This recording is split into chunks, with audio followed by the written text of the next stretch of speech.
أعوذ بالله من الشيطان الرجيم بسم الله الرحمن الرحيم وإذ قال موسى لفتاه لا أبرح حتى أبلغ مجمع البحرين أو أمضي حقبا فلما بلغا مجمع بينهما نسيا حوتهما فاتخذ سبيله في البحر سربا فلما جاوزا قال لفتاه آتنا غداءنا لقد لقينا من سفرنا هذا نصبا۔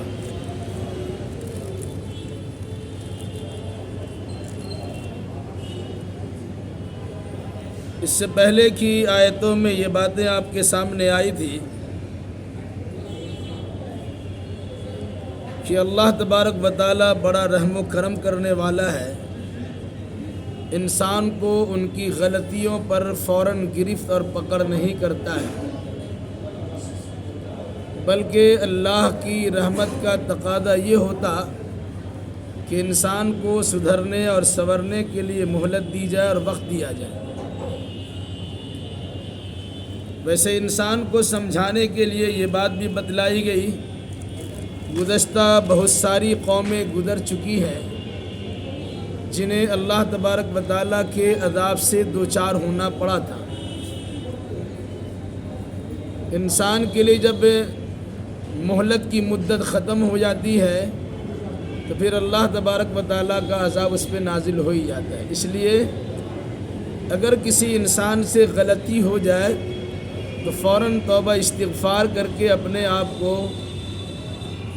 اللہ کے عذاب سے بچانے کے لیے تیار ہو جانا چاہیے، ورنہ پھر جب اللہ تبارک و تعالیٰ کی جانب سے عذاب آ جائے گا تو کوئی بچا نہیں سکتا۔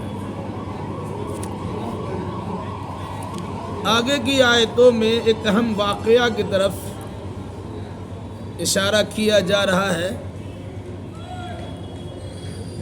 ایک مرتبہ حضرت موسیٰ علیہ السلام ایک جگہ تقریر کر رہے تھے، اس مجمع میں کسی نے آپ سے سوال کیا اس وقت روئے زمین پر سب سے بڑا عالم کون ہے؟ تو موسیٰ علیہ السلام نے کہا کہ میں ابھی سب سے بڑا عالم میں ہی ہوں۔ اس میں کوئی شک نہیں کہ موسیٰ علیہ السلام بڑے عالم تھے، چونکہ زمانے کے جو نبی ہوتے ہیں اس دور کے سب سے بڑے عالم بھی ہوتے ہیں۔ اس مناسبت سے موسیٰ علیہ السلام نے کہا کہ میں ہوں، لیکن یہ بات اللہ تبارک و تعالیٰ کو ناگوار گزری۔ انہیں کہنا چاہیے تھا کہ اگر اللہ نے چاہا تو میں سب سے بڑا عالم ہوں، چونکہ انہوں نے ایسا نہیں کہا تو اللہ تبارک و تعالیٰ کو موسیٰ علیہ السلام کی یہ ادا پسند نہیں آئی اور کہا چلو ہم تمہیں دکھاتے ہیں کہ اور بھی ہمارے بندے ایسے ہیں جو گوشہ نشینی اختیار کیے ہوئے ہیں، لیکن ان کے پاس بعض مسائل میں ایسے علم ہیں جس کے علم آپ کے پاس نہیں۔ اس کے لیے اللہ تبارک و تعالیٰ نے موسیٰ علیہ السلام سے کہا کہ فلاں جگہ جائیے، جہاں دو دریا کے ملنے کی جگہ ہوگی وہاں پہنچیے، وہاں پر اللہ کے ایک بندے سے آپ کی ملاقات ہو، اور پھر اس کے بعد اب اس سے گفتگو کیجیے تو آپ کو اندازہ ہوگا کس کے پاس علم زیادہ ہے۔ موسیٰ علیہ السلام نے اپنے ایک شاگرد کو لیا، ایک جوان ساتھی کو لیا اور کہا چلو ہم چلتے ہیں۔ پھر اللہ تبارک و تعالیٰ ان کو ایک نشانی اور علامت بھی دی کہ اپنے جھولا میں یا زنبیل میں مچھلی رکھ لو، تو مچھلی بھنی ہوئی ہو یا مری ہوئی ہو، لیکن دیکھنا اس مچھلی کا خاص خیال رکھنا، جہاں پر اس بندے سے آپ کی ملاقات ہوگی یہ مچھلی ہی آپ کو راستہ بتلائے۔ موسیٰ علیہ السلام اپنے ساتھی کے ساتھ اس مچھلی کو جھولے میں رکھ کر سفر کرنا شروع کر دیا۔ تذکرہ آگے، وَإِذْ قَالَ مُوسَىٰ لِفَتَاهُ، اس وقت کو یاد کیجئے جب موسیٰ علیہ السلام نے اپنے جوان خادم سے کہا، بعض لوگ اس کو کیا کہتے ہیں، یوشع بن نون ان کا نام ہے، بعد میں ان کو بھی نبی بنائیں گے۔ جب موسیٰ علیہ السلام نے اپنے جوان ساتھی یا شاگرد سے کہا یا خادم سے کہا لا ابرح حتی ابلغ مجمع البحرین، چلو ہم سفر کرتے ہیں، میں وہیں پر اپنا سفر ختم کروں گا جہاں دو دریا کے ملنے کی جگہ ہوگی، او امضی حقبہ، یا میں عرصہ دراز تک چلتا چلا جاؤں، یعنی جب تک وہ دریا ہمیں نہیں ملے گی، دو دریا کے ملنے کی جگہ، سنگم کی جگہ ہم کو نہیں ملے گی، تب تک یہ ہمارا سفر جاری رہے گا، یہ سوچ کے چلنا ہمارے ساتھ چلو۔ موسیٰ علیہ السلام ان کو لے کے نکل گئے۔ فلما بلغ مجمع بینہما نسی حوتہما فاتخذ سبیلہ فی البحر سربا، بس جب یہ دونوں پہنچ گئے ان دو دریا کے ملنے کی جگہ پر، نسی حوتہما، یہ دونوں اپنے مچھلی سے غافل ہو گئے،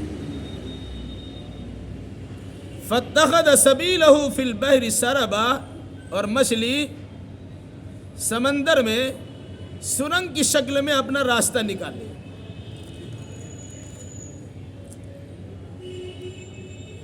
پیدل سفر تھا، سفر کے بعد تھکاوٹ ہو جاتی ہے۔ موسیٰ علیہ السلام اور ان کے شاگرد یا ان کا ساتھی دونوں سفر کر رہے ہیں، اس جگہ پہنچ گئے جہاں ان کو پہنچنا تھا، کہا تھوڑا آرام کر لیتے ہیں، پھر اس کے بعد آگے دیکھا جائے گا۔ موسیٰ علیہ السلام لیٹے تو ان کو نیند آ گئی، آنکھ لگ گئی۔ ان کے شاگرد دیکھ رہے ہیں کہ مچھلی پانی کے اندر جا رہی ہے، اور عجیب انداز کا سرنگ بنا کر کے مچھلی پانی کے اندر گھس گئی۔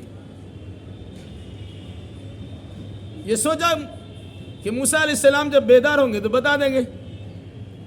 اب ان میں نیند میں خلل کیا ڈالے؟ سوئے انسان کیا جگہ ہے، ادب و احترام کا خیال رکھا اور کہا جب یہ بیدار ہوں گے تو بتا دیں گے۔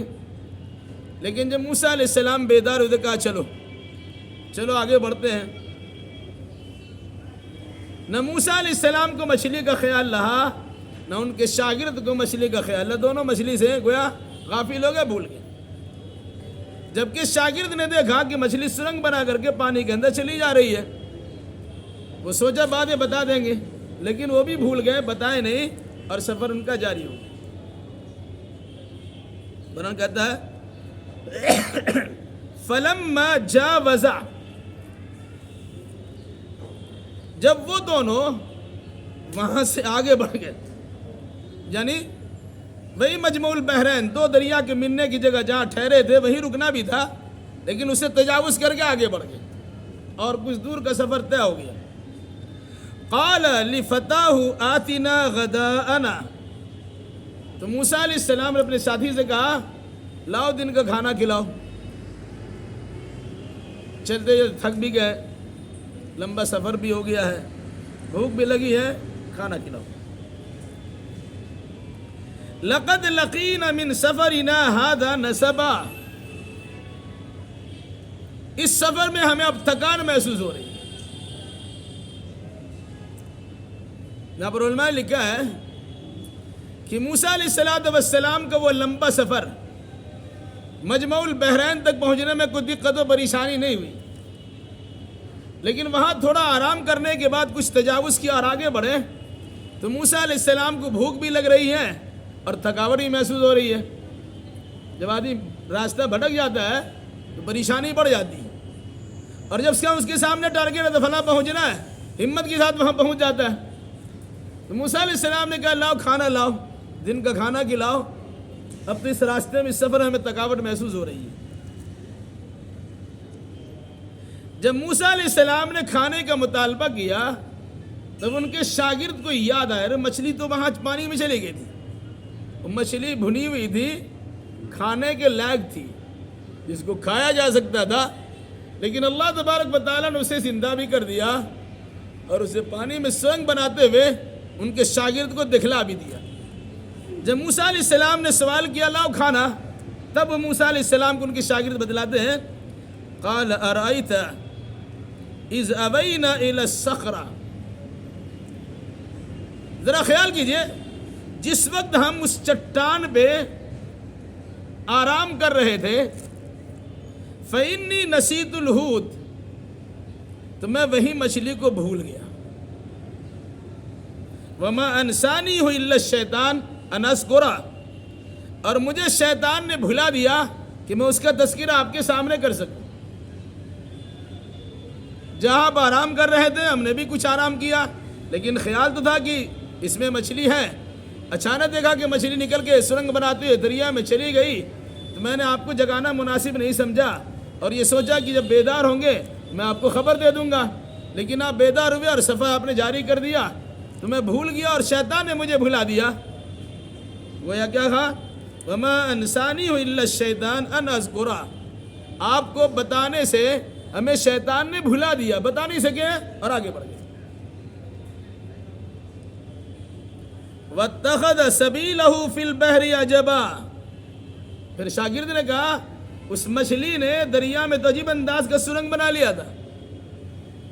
بھائی مچھلی پکی ہوئی یا بھنی ہوئی ہے، ہمارے زنبیل میں ہے یا ہمارے جھولا میں ہے، اور اس کے بعد اس سے نکلی ہے اور پانی میں آرام سے چلتی چلی جا رہی ہے اور دور تک اس کا سرنگ ہمیں نظر آ رہا تھا، لیکن ہم نے آپ کے نیند میں خلل کے خطرے سے آپ کو جگانا مناسب نہیں سمجھا اور سوچا باتیں بتا دوں گا، لیکن باتیں بتا نہیں سکے، یاد نہیں رہا۔ اب آپ کے سوال کرنے پر، کھانا کے مطالبہ کرنے پر مجھے یاد آ رہا ہے کہ مچھلی تو وہاں پانی کے اندر چلی گئی۔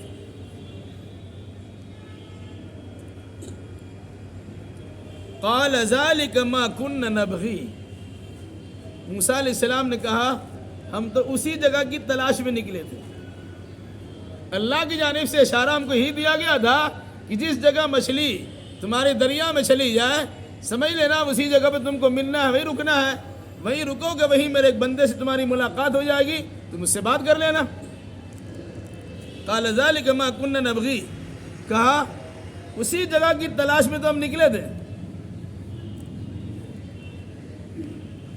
فارتد على آثارهما قصصا، پھر وہ دونوں اپنے نشان قدم کو دیکھتے ہوئے پلٹ کر واپس آئے۔ صحرائی سفر ہو تو پاؤں کے نشانات پڑ جاتے ہیں، تو کہا جس طرح سے ہم گئے تھے چلو اسی راستے سے پھر واپس ہوتے ہیں اور اسی جگہ جا کے ہم ٹھہریں گے۔ قرآن کہتا ہے فارتد علی آثارہما قصصا، یہ دونوں اپنے نشانات قدم کو دیکھ کر پیچھے پلٹ کے واپس آ گئے۔ غور کیجئے گا، موسیٰ علیہ السلام نے ساتھی کو یہ نہیں بتلایا ہمیں کس جگہ جانا ہے، صرف کہا ہمارے ساتھ چلنا ہے، سفر کرو۔ سفر چھوٹا بھی ہو سکتا ہے، بڑا بھی ہو سکتا ہے، دو دریا کے ملنے کی جگہ تک ہمیں پہنچنا ہے، اس کے تک پہنچنے میں تاخیر بھی ہو سکتی ہے، کئی دن بھی لگ سکتے ہیں، لیکن یاد رکھو جتنا بھی دن لگ جائے گا ہم کو اس سفر پہ جانا ہے اور اس جگہ پہ پہنچنا ہے۔ شاگرد نے پوچھا نہیں کون جگہ جانا ہے، اور موسیٰ علیہ السلام نے اس کی تفسیر نہیں بتلائی۔ اللہ تبارک و تعالیٰ نے موسیٰ علیہ السلام سے کہا تھا کہ مچھلی رکھ لینا، وہ تمہارے راستہ بتانے کے لیے کافی ہے، وہ ایسا کام کرے گی جس سے تمہیں راستہ معلوم ہو جائے گا، یہ بھی ان کو نہیں بتایا۔ اس کا مطلب کیا ہوا؟ اگر کسی کو آپ نے امیر مان لیا، سربراہ مان لیا، تو ساری باتیں ان سے پوچھنا ضروری نہیں ہے۔ اگر آپ کہیں لے جا رہے ہیں اور ان کے کہنے پر آپ جانے کے لیے تیار ہیں تو پورے طور سے ان کے حوالے کر دیجئے کہ جیسا کریں گے ویسا ہوگا، چلے۔ پھر جب مجمع البحرین کے پاس پہنچے، وہاں آرام کیے، مچھلی سمندر کے اندر داخل ہو گئی۔ وہ کون سی جگہ ہے نہ قرآن نے اس کی تفصیل بیان کی، نہ حدیث میں تفصیل بیان کی ہے، البتہ مفسرین اور مورخین نے کہا کہ بحر قلزم اور بحر عقبہ یہ دونوں کے ملن کی جگہ ہے۔ جب موسیٰ علیہ السلام اپنے قوم بنی اسرائیل کے ساتھ جزیرہ نما سینا میں پڑے ہوئے تھے تو وہیں سے یہ سفر شروع ہوا تھا، اور اس جگہ جا کر موسیٰ علیہ السلام آرام کیے اور ان کی مچھلی دریا میں چلی گئی۔ آگے بڑے دقت و پریشانی لائق ہوئی، مچھلی پانی میں چلی گئی، ان کو بتا نہیں سکے، بھوک بھی لگی ہے، تھکاوٹ محسوس ہو رہی ہے، تو جب موسیٰ علیہ السلام نے کہا کھانا لاؤ، شاگرد نے کہا ارے تو وہی کھانا بھول گیا، وہ تو مچھلی کا معاملہ ایسا تھا وہ اندر پہ چلی گئی، ہم آپ کو بتانا ہے بھول گئے۔ تو موسیٰ علیہ السلام غصہ تو بہت آنا چاہیے تھا، لیکن کچھ نہیں کہا بھائی ہم کو اسی جگہ پر جانا تھا۔ اس کا مطلب یہ ہے کہ اگر شاگردوں سے، ساتھیوں سے کسی قسم کی بھول بھی ہو جائے تو ذمہ دار کی ذمہ داری ہوتی ہے کہ سفر اگر خوشگوار ماحول میں گزارنا ہو تو بہت ساری چیزوں کو گوارا کر لیجیے۔ عام طور سے سفر میں جھگڑا زیادہ ہوتا ہے، اور ہم نے دیکھا جو لوگ حج کے سفر میں آتے ہیں شیطان ان کو اور زیادہ بہکاتا ہے، اس سفر میں لڑائی بہت ہوتی ہے، اپنے رشتہ داروں سے بھی لڑائی ہو جاتی ہے۔ اسی نے کہا اگر کسی کے حالات کا جائزہ لینا ہو اور اس کے بارے میں کسی قسم کے اعتماد کا اظہار کرنا ہو، ایک مرتبہ ان کے ساتھ یا کوئی معاملہ کر لیجئے یا سفر کر کے دیکھ لیجئے، پتہ چل رہا ہے کتنے اچھے ہیں۔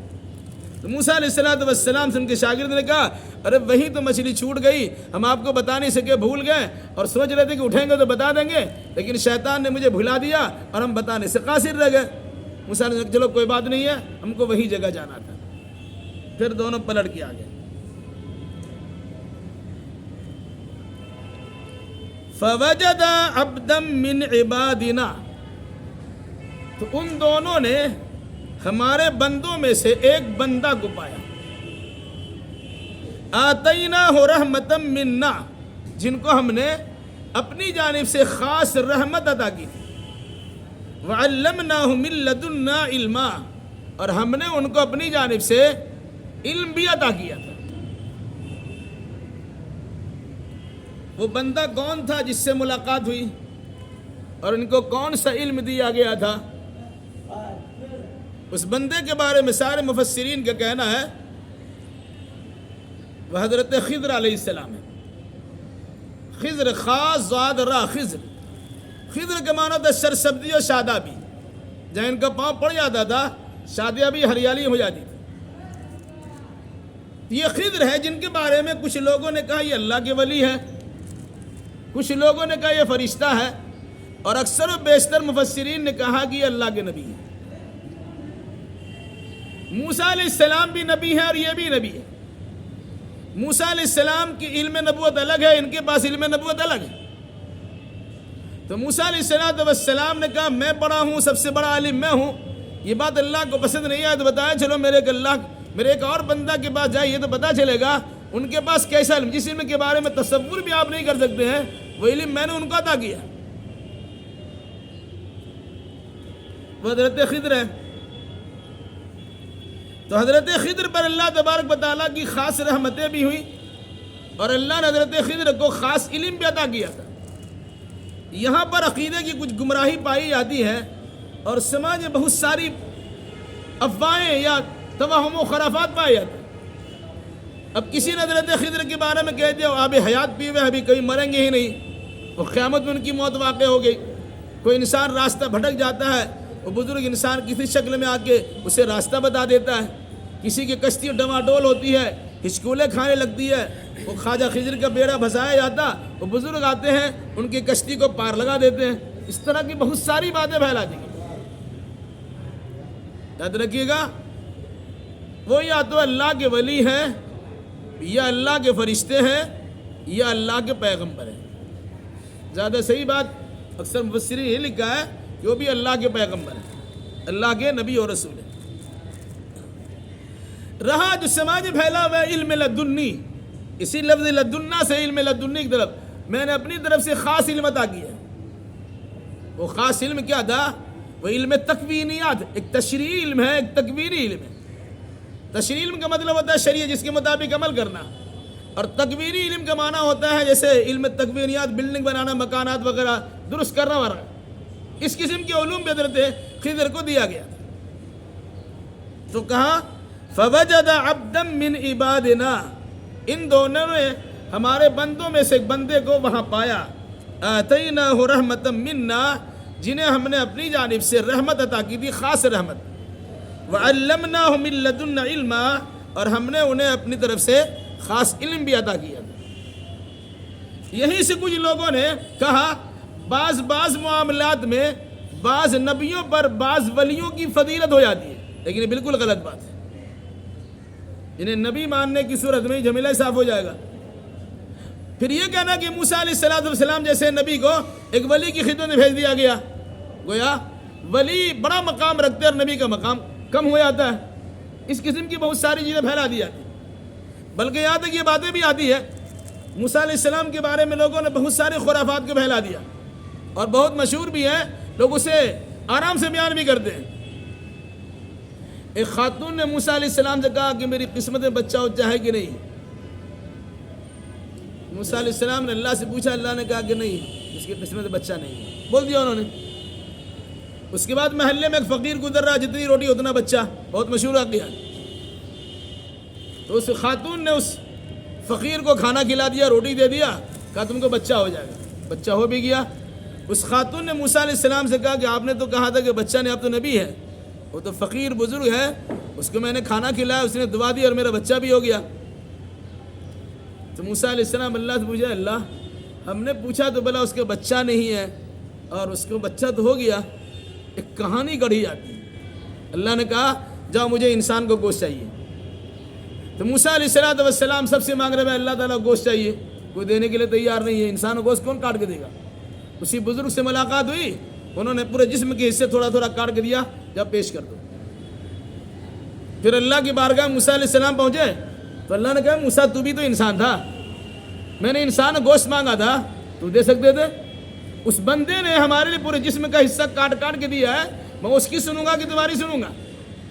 سننے میں بڑا اچھا لگتا ہے، لیکن اس کہانی کا کوئی سر پیر نہیں، یہ بکواس ہے۔ یہ موسیٰ علیہ السلام کی پوزیشن کو ڈاؤن کرنے کی ایک سازش ہے۔ بھائی اللہ کا جتنا بڑا ولی کیوں نہ ہو جائے، وہ کسی نبی کے پاؤں کے دھول کے برابر نہیں ہو سکتے، اتنا یقین رکھیے گا۔ اس لیے موسیٰ علیہ السلام کے بارے میں اس طرح کی جو کہانیاں بتائی جاتی ہے ویسی کہانی ہے۔ تو یہ حضرت خضر علیہ السلام یہ اللہ کے نبی ہیں، یہ اللہ کے ولی ہیں، یہ اللہ کے فرشتے ہیں۔ زیادہ مفسرین نے کہا کہ اللہ کے نبی ہیں، اور ان سے موسیٰ علیہ السلام کی ملاقات ہوئی اور گفتگو شروع ہوئی۔ کیا بات ہوئی اس کے بعد؟ قال له موسیٰ هل اتبعك على ان تعلمني مما علمت رشدا۔ موسیٰ علیہ السلام نے ان سے کہا، خضر سے کہا کیا میں آپ کے ساتھ رہ سکتا ہوں تاکہ آپ مجھے اس علم میں سے کچھ سکھلا دے جس علم کی رہنمائی اللہ نے آپ کو کی ہے؟ جب اللہ نے اتنی دور سے ہمیں آپ کے پاس بھیجا ہے، اس کا مطلب آپ کے پاس خصوصی علم ہے۔ میں اس خصوصی علم کو آپ سے سیکھنا چاہتا ہوں، کہ آپ اپنی صحبت میں رہنے کی مجھے اجازت دیں گے؟ میں آپ کی صحبت میں رہ کر، آپ کی شاگردی اختیار کر کے، آپ کی بات کو سن کر کے، آپ کا پیچھے چل کر کے، آپ کی تابعداری فرما برداری کر کے، میں اس علم کو سیکھنا چاہتا ہوں جس علم کی رہنمائی اللہ تبارک و تعالیٰ نے آپ کو کی۔ قال انک لن تستطیع معی صبرا۔ تو حضرت خضر نے موسیٰ سے کہا تم میرے ساتھ صبر کر ہی نہیں سکتے ہو، جو علم میرے پاس ہے میں کچھ ایسا کارنامہ انجام دوں گا، اس کو دیکھنے کے بعد تم صبر نہیں کر سکو گے، تم بول پڑو گے۔ اس لحاظ سے میرا مشورہ یہ کہ آپ واپس چلے آئیے اور میرے ساتھ مت رہیے۔ پھر کیا فرمایا؟ وَكَيْفَ تَصْبِرُ عَلَى مَا لَمْ تُحِطْ بِهِ خُبْرًا۔ اور آپ کیسے صبر کر سکیں گے اس چیز پر جس کے بارے میں آپ کو کچھ علم ہی نہیں ہے؟ ایک نئی چیز آپ کے سامنے آئے گی جو آپ کے ذہن و دماغ میں ٹکراتی رہے گی، آپ اس میں حیران و پریشان ہو جائیں گے، آپ سوال کیے بغیر چارہ کار آپ نہیں پائیں گے، آپ صبر کے دامن کو کھو دیں گے اور صبر نہیں کر سکیں گے۔ اس لیے میرا مشورہ یہ ہے کہ آپ چلے آئیے، میرے ساتھ رہنے سے آپ کو کوئی فائدہ نہیں ہوگا۔ موسیٰ علیہ السلام نے کہا نہیں، میں تو آپ کے پاس رہوں گا اور میں وعدہ کرتا ہوں کہ میں صبر سے کام لوں گا۔ کیا کہا؟ قال ستجدنی ان شاء اللہ صابرا ولا اعصی لک امرا۔ موسیٰ علیہ السلام نے کہا آپ ان قریب مجھے اگر اللہ نے چاہا تو صبر کرنے والا پائیں گے، وَلَعَصِي لَكَ أَمْرًا، اور کسی معاملے میں میں آپ کی معصیت اور آپ کی نافرمانی نہیں کروں گا. میں ضمانت دیتا ہوں، مجھے اللہ پہ وشواس ہے، مجھ پہ اپنے اوپر بھی اعتماد ہے. میں وعدہ کرتا ہوں کہ میں صبر کروں گا اور آپ کی نافرمانی نہیں کروں گا، اور انشاءاللہ آپ بھی مجھے صبر کرنے والے پائیں گے. تو حضرت خضر نے کہا ٹھیک ہے، اگر اتنا وعدہ کرتے ہیں آپ تو میری شرط مان لیجئے، تب میرے ساتھ رہیے گا. کیا کہا؟ قال فإن اتبعتني فلا تسألني عن شيء حتى أحدث لك منه ذكرا. کہا اگر آپ میرے ساتھ رہنا چاہتے ہیں تو فلا تسألني عن شيء، آپ کسی چیز کے بارے میں ہم سے اب سوال نہیں کریں گے. فلا تسألني عن شيء، آپ کسی چیز کے بارے میں مجھ سے سوال نہیں کریں گے. حتی احدث لک منہ ذکرا، یہاں تک کہ میں خود اس سلسلے میں آپ کے سامنے اس کا تذکرہ کر دوں. میرے ساتھ چلنے میں کچھ حالات ایسے بنیں گے، کچھ واقعات آپ کے سامنے پیش آئیں گے جن واقعات کی گہرائی تک آپ پہنچ نہیں سکیں گے. وہ آپ کے ذہن و دماغ سے ٹکرانے والے واقعات ہوں گے. آپ صبر کے دامن کو چھوڑ کر آپ زبان کھول دیں گے اور سوال کر لیں گے. تو پہلے یہ وعدہ کیجئے کہ آپ زبان نہیں کھولیں گے، پوچھیں گے نہیں، صبر کریں گے، خاموش رہیں گے. اس کے علاوہ ٹھیک سے اچھی بات ہے. تو فرمایا فَإِنِ اتَّبَعْتَنِي فَلَا تَسْأَلْنِي عَنْ شَيْءٍ حَتَّى أُحْدِثَ لَكَ مِنْهُ ذِكْرًا. اگر آپ میرے ساتھ رہنا ہی چاہتے ہیں تو میری شرط مان لیجیے. میری شرط کیا ہے؟ کہ آپ مجھ سے سوال نہیں کریں گے، چاہے جو کام آپ کے سامنے ہو، آپ کو سمجھ میں آئے یا نہ آئے، آپ خاموشی سے اس کو مان لیجیے. یہ شرط ہے. ہاں میں اگر خود ہی اس کو ظاہر کر دیتا ہوں تو اچھی بات ہے، جب تک میں ظاہر نہیں کروں گا تب تک آپ کو زبان خاموش رکھنا ہوگی. اگر یہ شرط منظور ہے تو میرے ساتھ رہیے، اور اس کے بعد کام تمام ہوتا ہے، کام شروع ہوتا ہے. چنانچہ موسیٰ علیہ السلام نے شرط منظور کر لی کہ میں آپ کے ساتھ رہوں گا اور اپنی زبان کو خاموش رکھوں گا، صبر کے دامن کو تھامے رکھوں گا، اور میں آپ کے بتانے سے پہلے کسی قسم کا سوال نہیں کروں گا. پھر اس کے بعد کیا حالات پیش آئیں انشاءاللہ اس کی تفصیل آئندہ. موسیٰ علیہ السلام کو یہ بتانے کے لیے کہ اللہ تبارک و تعالیٰ کے بندے دنیا میں جگہ جگہ پر ایسے موجود ہیں جنہیں اللہ نے ایک سے بڑھ کر علم کی، فوق کل ذی علم عظیم، کہ ہر علم والے سے بڑا علم والا اللہ تبارک و تعالیٰ پیدا کر سکتا ہے. تو اگر کسی کو علم ہو جائے اس علم پر کسی کو ناز نہیں ہونا چاہیے. موسیٰ علیہ السلام نے ناز اور فخر نہیں کیا تھا، اس کے باوجود اللہ تبارک و تعالیٰ کو یہ عادت پسند نہیں آئی اور کہا چلو میں اپنے ایک بندے سے ملاقات کراتا ہوں. تو اگر کسی کے پاس علم ہو فخر نہیں چاہیے، دولت ہو فخر نہیں چاہیے، صحت و تندرستی ہو فخر نہیں چاہیے، شہرت ہو فخر نہیں چاہیے. فخر و غرور کرنے کے نتیجے میں انسان کو ذلت و خواری کا مزہ چکھنا بھی پڑتا ہے، اور کبھی کسی اپنے سے بظاہر چھوٹا ہے اس کے سامنے جھکنا بھی پڑتا ہے. اس لیے ہمیں علم ہو یا کسی بھی اللہ تبارک و تعالیٰ کی نعمت ہو، اس پر اللہ کا شکر گزار ہونا چاہیے اور اس کی ناقدری نہیں کرنا اور اس پر فخر و غرور نہیں کرنا چاہیے. اللہ ہمیں اور آپ کو اور جملہ مسلمانوں کو کتاب و سنت کی روشنی میں عقیدہ و اعمال بجا لانے کی توفیق مرحمت فرمائے. آمین.